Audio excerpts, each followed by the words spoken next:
बोलो शंकर भगवान की जय।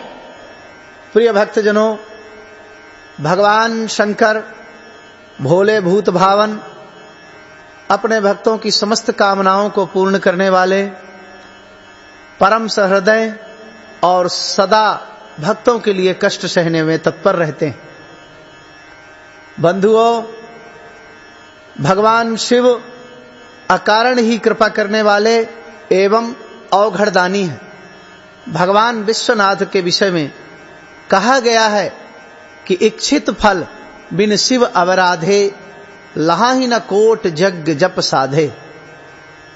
इस सिद्धांत को स्वीकार करते हुए सबसे प्रचलित व्रत 16 सोमवार, जो कि भगवान शिव को अत्यंत प्रिय है, उसका नियम एवं उसकी कथा आप सभी भक्त श्रद्धा पूर्वक श्रवण कर अपनी कामनाओं की पूर्ति करें। आइए भगवान विश्वनाथ के पवित्र व्रत 16 सोमवार व्रत की कथा का श्रवण करें। मृत्युलोक में भ्रमण करने की इच्छा करके एक समय श्री भूतनाथ भगवान भोलेनाथ माता पार्वती के साथ मृत्युलोक में पधारे। भ्रमण करते करते दोनों विदर्भ देशांतर्गत अमरावती नाम की अति रमणीक नगरी में पहुंचे। यह नगरी सब प्रकार के सुखों से परिपूर्ण थी। उसमें वहां के महाराज द्वारा बनवाया हुआ अति रमणीक शिव जी का मंदिर भी था। भगवान शंकर भगवती पार्वती के साथ उस मंदिर में निवास करने लगे। एक समय भगवान भोलेनाथ को प्रसन्न देख माता पार्वती ने चौसर खेलने की इच्छा व्यक्त की। शिव जी ने प्राण प्रिया की बात को मान लिया और चौसर खेलने लगे। उसी समय मंदिर का पुजारी मंदिर में पूजा करने हेतु आया। माता पार्वती ने पुजारी से प्रश्न किया, हम दोनों में से किसकी जीत होगी? वह ब्राह्मण बिना विचारे शीघ्रता से बोल उठा कि महादेव जी की ही जीत होगी। थोड़ी देर में बाजी समाप्त हो गई और पार्वती जी की विजय हुई। पार्वती जी बहुत क्रोधित हुई और ब्राह्मण को बिना विचार किए बोलने के अपराध के कारण कोढ़ी होने का श्राप दे दिया। पुजारी कोढ़ी हो गया। पुजारी को श्राप कष्ट भोगते हुए जब बहुत दिन हो गए, तब एक दिन देवलोक की अप्सराएं शिव जी की पूजा हेतु उसी मंदिर में आईं और पुजारी से उसके रोगी होने का कारण पूछा। पुजारी ने सारी बात उन्हें बता दी। उनमें से एक अप्सरा बोली, हे पुजारी, भगवान शिव तुम्हारे कष्ट तो दूर कर देंगे। तुम भक्ति भाव से सब व्रतों में श्रेष्ठ 16 सोमवार का व्रत किया करो। पुजारी ने जब व्रत की विधि पूछी तो अप्सरा ने बताया, सोमवार को भक्ति के साथ व्रत करे, स्वच्छ वस्त्र पहने, संध्या व उपासना के बाद आधा सेर गेहूं का आटा लें, उसके 3 हिस्से करें और घी, गुड़, दीप, नैवेद्य, पुंगी फल, बेलपत्र, जनेऊ जोड़ा, चंदन, अक्षत, पुष्प आदि के द्वारा प्रदोष काल में भगवान शंकर का विधि पूर्वक पूजन करें।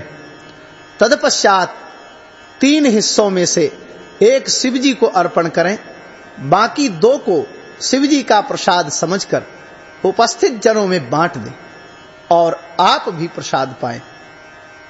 इस विधि से 16 सोमवार व्रत करें। 17वें सोमवार को पाव सेर पवित्र गेहूं के आटे की बाटी बनाएं, उसमें घी और गुड़ मिलाकर चूरमा बनाएं, भगवान भोलेनाथ को भोग लगाकर उपस्थित भक्तों में प्रसाद बांटें। इसके बाद कुटुंब सहित प्रसाद लें। ऐसा करने से आपके सभी मनोरथ पूर्ण होंगे। ऐसा कहकर अप्सराएं स्वर्ग को चली गईं। ब्राह्मण ने यथाविधि 16 सोमवार व्रत किया तथा भगवान शिव की कृपा से रोग मुक्त होकर आनंद से रहने लगा। कुछ दिन बाद शिव जी और पार्वती फिर उस मंदिर में पधारे। ब्राह्मण को निरोगी देख पार्वती ने ब्राह्मण से रोग मुक्त होने का उपाय पूछा। ब्राह्मण ने निवेदन किया कि मां 16 सोमवार व्रत की कथा के कारण ही मैं आरोग्य को प्राप्त हुआ। पार्वती जी अत्यंत प्रसन्न हो ब्राह्मण से व्रत की विधि पूछकर स्वयं व्रत करने लगी। व्रत करने के फल स्वरूप उनके रूठे पुत्र स्वामी कार्तिकेय माता के आज्ञाकारी हो गए। उन्होंने अपने हृदय परिवर्तन का भेद माता पार्वती से पूछा, फिर स्वयं भी मित्र मिलन की इच्छा से यह व्रत किया। उनसे मित्र ने जब आकस्मिक मिलन का भेद पूछा तो कार्तिकेय जी ने उन्हें भी 16 सोमवार व्रत का महात्म्य बताया। तब मित्र ने भी यह व्रत किया और भगवान शिव की कृपा से उसका विवाह एक राजकुमारी से हो गया। एक दिन राजकन्या ने पति से प्रश्न किया, हे प्राणनाथ, आपने ऐसा कौन सा भारी पुण्य किया था जिसके प्रभाव से मेरा आपसे विवाह हुआ? ब्राह्मण बोला, हे प्राण प्रिय, मैंने 16 सोमवार का व्रत किया था जिसके प्रभाव से मुझे तुम जैसी गुणवती पत्नी प्राप्त हुई। व्रत की महिमा सुन राजकन्या भी पुत्र की कामना करके व्रत करने लगी। शिव जी की दया से उसके गर्भ से एक अति सुंदर, सुशील, धर्मात्मा और विद्वान पुत्र उत्पन्न हुआ। माता पिता दोनों उस देवपुत्र को पाकर अति प्रसन्न हुए और उसका लालन पालन भली प्रकार से करने लगे। जब पुत्र समझदार हुआ तो माता पिता को देख वह भी राज्य अधिकार पाने की इच्छा से हर सोमवार को व्रत करने लगा। व्रत प्रारंभ होने के बाद ऐसे संयोग बने कि पड़ोसी राजा की पुत्री के साथ उसका विवाह हो गया। वृद्ध राजा के दिवंगत हो जाने पर इसी ब्राह्मण युवक को सिंहासन पर बैठाया गया। क्योंकि दिवंगत राजा के कोई पुत्र नहीं था, राज्य का उत्तराधिकारी होकर भी वह ब्राह्मण पुत्र 16 सोमवार का व्रत करता रहा। जब 17वां सोमवार आया तो विप्र पुत्र ने अपनी प्रियतमा से पूजन सामग्री लेकर शिव पूजा के लिए शिवालय चलने को कहा, परंतु उसकी पत्नी ने उसकी आज्ञा की परवाह नहीं की। दास दासियों द्वारा सब पूजन सामग्री शिवालय भिजवा दी, परंतु आप नहीं गई। जब राजा ने शिव का पूजन समाप्त किया तब आकाशवाणी हुई, हे राजा, अपनी रानी को राजमहल से निकाल दे, नहीं तो यह तेरा सर्वनाश कर देगी। आकाशवाणी सुनकर राजा के आश्चर्य का ठिकाना न रहा। न चाहते हुए भी राजा ने अपनी प्रिय पत्नी को राजमहल से निकाल दिया। रानी दुखी हृदय से भाग्य को कोसती हुई नगर के बाहर चली गई। वह एक गांव में पहुंची।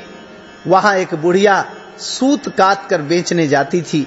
रानी की करुण दशा देखकर वह बोली, रानी, चल तू मेरा सूत बिकवा दे, मैं वृद्ध हूं, बोझ नहीं उठाया जाता। रानी ने बुढ़िया के सिर से सूत की गठरी उतार कर अपने सिर पर रख ली। तभी तेज आंधी आई और बुढ़िया का सूत पोटली सहित उड़ गया। बुढ़िया ने भी उसे अपने घर से निकाल दिया। इसके बाद रानी एक तेली के घर गई। शिवजी के प्रकोप के कारण तेली के सब मटके उसी क्षण चटक गए और उसका सारा तेल बह गया। तेली ने भी रानी को अपने घर से निकाल दिया। अत्यंत दुख पाती हुई रानी एक नदी के तट पर गई तो नदी का सारा जल सूख गया। तदपश्चात रानी एक वन में गई। वहां जाकर सरोवर में सीढ़ी से उतरकर पानी पीने गई। उसके हाथ का स्पर्श होते ही सरोवर का नील कमल के समान जल असंख्य कीड़ों से भर गया। रानी ने भाग्य पर दोषारोपण करते हुए उस जल को पीकर ही पेड़ की शीतल छाया में विश्राम करना चाहा, परंतु रानी जिस पेड़ के नीचे जाती उस पेड़ के पत्ते तत्काल गिर जाते।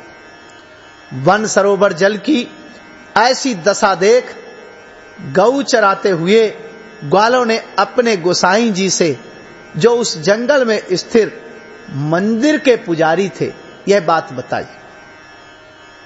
ग्वाले रानी को गोसाई जी के पास लाए।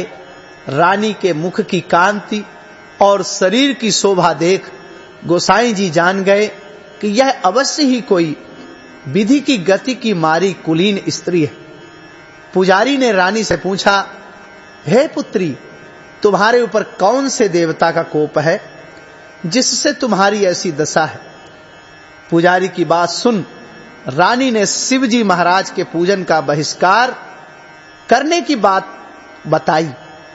पुजारी शिवजी महाराज की अनेक प्रकार से स्तुति करते हुए रानी से बोले, पुत्री, तुम सब मनोरथ को पूर्ण करने वाले 16 सोमवार व्रत को विधिवत करो, उसके प्रभाव से अपने कष्टों से मुक्त हो सकोगी। गोसाई जी की बात मानकर रानी ने 16 सोमवार व्रत किए और 17वें सोमवार को विधि विधान सहित पूजन किया। उस पूजन के प्रभाव से राजा के हृदय में विचार उत्पन्न हुआ कि रानी को गए बहुत दिन व्यतीत हो गए, ना जाने कहां भटकती होगी, उसको ढूंढना चाहिए। यह सोच रानी को तलाश करने के लिए राजा ने चारों दिशाओं में दूत भेजे। वे दूत रानी को ढूंढते हुए पुजारी के आश्रम में पहुंचे। वहां रानी को पाकर पुजारी से रानी को अपने साथ ले जाने का आग्रह करने लगे, परंतु पुजारी ने मना कर दिया। दूत चुपचाप लौट आए और महाराज को रानी का पता बतलाया। रानी का पता पाकर राजा स्वयं पुजारी के आश्रम में गए और पुजारी से प्रार्थना करने लगे, महाराज, जो देवी आपके आश्रम में रहती हैं वह मेरी पत्नी है। शिवजी के कोप से मैंने इनका त्याग किया था। अब इस पर से शिवजी का प्रकोप शांत हो गया है, इसलिए मैं इन्हें लेने आया हूं। आप इनको मेरे साथ जाने की आज्ञा दीजिए। गोसाई जी ने रानी को राजा के साथ जाने की आज्ञा दे दी। गोसाई जी की आज्ञा पाकर रानी प्रसन्न होकर राजा के साथ नगर में आई। नगर वासियों ने नगर के द्वार तथा नगर को तोरण एवं बंधनवारों से विधिवत सजाया। घर घर में मंगल गान होने लगे। पंडितों ने विविध वेद मंत्रों का उच्चारण कर अपनी राजरानी का स्वागत किया। ऐसी अवस्था में रानी ने पुनः अपनी राजधानी में प्रवेश किया। महाराज ने ब्राह्मणों को अनेक तरह से दान आदि देकर संतुष्ट किया। इस प्रकार शिवजी की कृपा से अनेक सुखों को भोगने के पश्चात दोनों शिवपुरी को पधारे। जो मनुष्य मनसा वाचा कर्मणा भक्ति सहित 16 सोमवार का व्रत एवं पूजन इत्यादि विधिवत करता है, वह इस लोक में समस्त सुखों को भोगकर अंत में शिवधाम को प्राप्त होता है। यह व्रत समस्त मनोरथों को पूर्ण करने वाला है। भगवान शिव की कृपा एवं दिव्य दृष्टि से भक्त समस्त दुखों से मुक्त होकर के भगवान शिव की कृपा का पात्र बनता है। बोलिए शंकर भगवान की जय।